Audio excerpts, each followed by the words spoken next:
Hi, welcome back to my channel. I'm Coral and I've started this channel to help keep me sober and to also potentially help other people stay sober or get sober. So I just want to talk a minute about my hair, not because I just want to talk about my hair, what's left of it that is, but it is, to me it's relevant to the rest of the video, so bear with. So slowly over the past 6 months, that's how long I've been sober, my hair's been getting shorter and shorter, and I just the other day I just like chopped it. And I felt a compulsion to keep cutting it. And even though I was like, you don't know what you're doing, you're gonna look a right tit, or even a left tit. Stop doing it, stop cutting it, and I just kind of couldn't. Anyway, the first day of cutting it, really short, I felt strangely confident, totally unexpected side effect from cutting my hair. And I thought, that's really weird. But anyway, I looked it up. I thought, is there any significance or symbolism for cutting one's hair off? And, well, there is. It says this.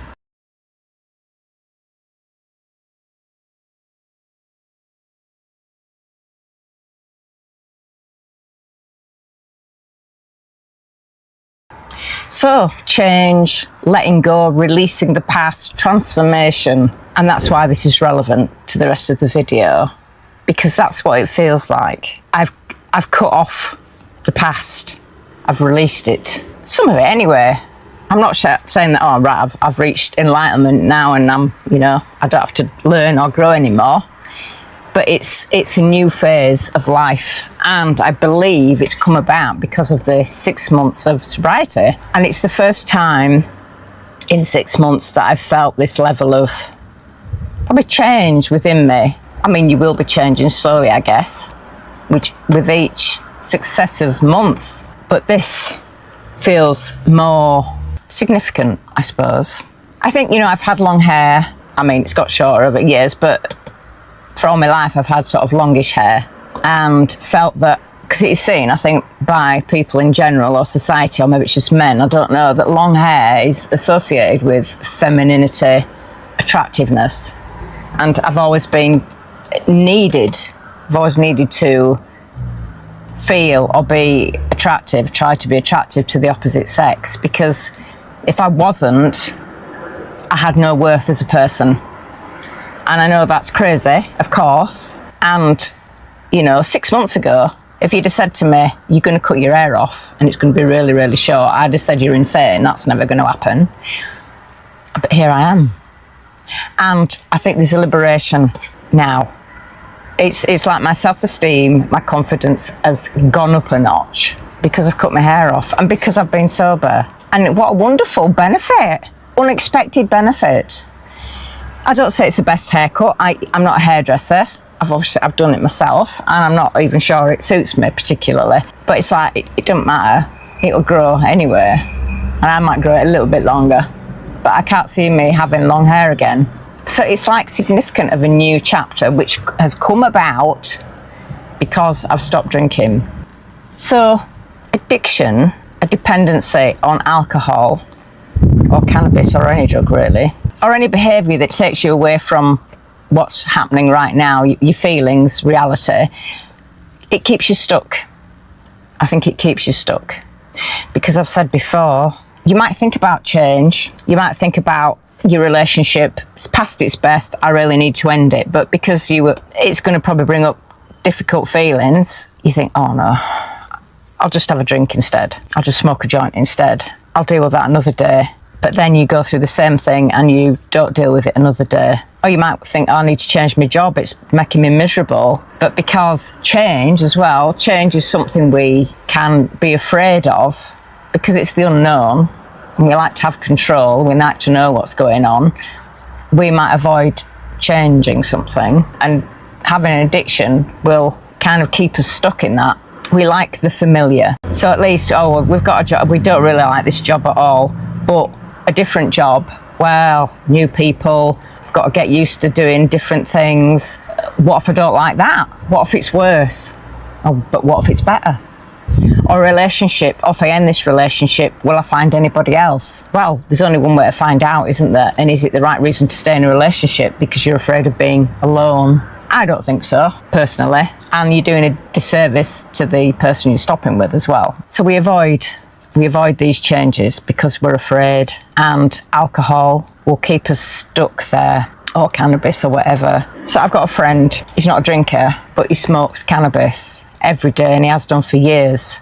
And if I'd said to him, maybe if you stop smoking cannabis, life will change, he'd probably laugh at me. So, well, that ain't going to happen. But he's got a situation in his life with his daughter. He's very involved, overly involved, and we can be as parents. But that situation is taking more away from him than is healthy, and it's making him mentally quite stressed out. And I suppose his answer is to smoke a joint. Oh, well, that'll help me. But perhaps it's making the situation worse because it's keeping him stuck in that situation. His daughter is an adult. She's not a child. And I personally think that our adult children should be making decisions about their own life, and having a parent there doing stuff for us, making decisions, is unhealthy. I understand it because I've had situations with my own daughter, and I've been very drawn in, and emotionally it started to make me poorly, and I've had to take a step back. It's not about like, no, I'm not having anything to do with you anymore. Of course not. There's a balance, isn't there? But taking a step back is healthier for yourself, and probably for them as well, because it's empowering. When you do too much for a person, you're disempowering them. Even though you think that you're helping, it's not helping, really. And certainly if your child is 30 and you keep making decisions and doing stuff for them, you're disempowering that person, as well as taking too much away from yourself. So I think, well, it struck me the other day, I thought if he stopped smoking cannabis, he might realise this, truly realise it, and change something and do himself and his daughter a favour. But he's not going to do that. I don't think he's going to do that. I think we all have an inner wisdom, an intuition, and knowing what is right for us. But we're so distracted by life that we don't access that. We don't sit in meditation to get in touch with that. And when we do, we can get answers to our problems, I believe, usually.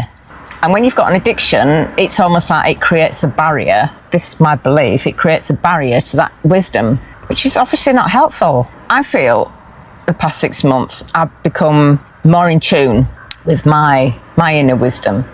I'm having thoughts and insights that I perhaps wouldn't have had if I was still drinking. And it's good because that's encouraging to me. It keeps me on this path, helps keep me on the path, because I want to have that inner dialogue, that inner wisdom. I need to access that. And I think we all can. It's not just for sages and tarot readers and psychics or whatever. I think we can all access that wisdom within ourselves.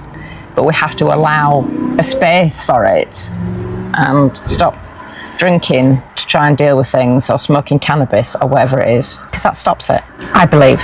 So if you feel stuck in life, and you've got an active addiction, try not to think of that addiction as helping. My first addiction, really, drug of choice, was cannabis back in my late teens and through my 20s. A few years. I had a few years of it. And I felt like it was the only thing I had in my life that was worth having, or that gave me any true happiness. That's what I believed. But at the age of 21, I took an overdose because I was so depressed. And it was a serious attempt, in my mind it was anyway. So if cannabis was so great, why did I end up feeling like that? So I think any addiction is deceptive. It kind of whispers that, oh yeah, I'm your best mate, I can help. And you believe it. You think, oh yeah, I'll have a joint, that'll help. I'll have a drink, that'll help. And you might have a moment of respite from your worries and concerns, but ultimately it just starts to take more away from you. It's deceiving you. You don't need it. You don't need it. So my next story that I'm reading out from John talks about how he used alcohol to deal with his unhappiness in his life. And of course we'll never know now, but I wonder if he'd have not been drinking, if he'd never drunk, if he would have got out of the situation a lot quicker, and if it hadn't, what I'm trying to say, trying to get my words straight in my mind, It's difficult sometimes. And I just think maybe the situation wouldn't have deteriorated to the extent that it did if he hadn't have been drinking. Because sometimes it's like they talk about a rock bottom, don't they? And it's like life has got to get really, really bad before we'll change something. Sometimes it's because there's no further down to go, so we just think, okay, the only way's up. It's cue for a song, but I'm not going to sing. You'd be glad to know. So, yes, I will be reading that out in the next video, so tune in for that. And if you have a story to tell and you would like me to read it out, then send it to my email or get in touch via my email, which is below the video, and I'll sort that out. Yeah. Anyway, I think I'll leave that there. So thank you for watching. Please consider subscribing, giving the video a thumbs up if I can get it out. Any comments? Welcome, always welcome. And I will see you in the next one. Bye for now.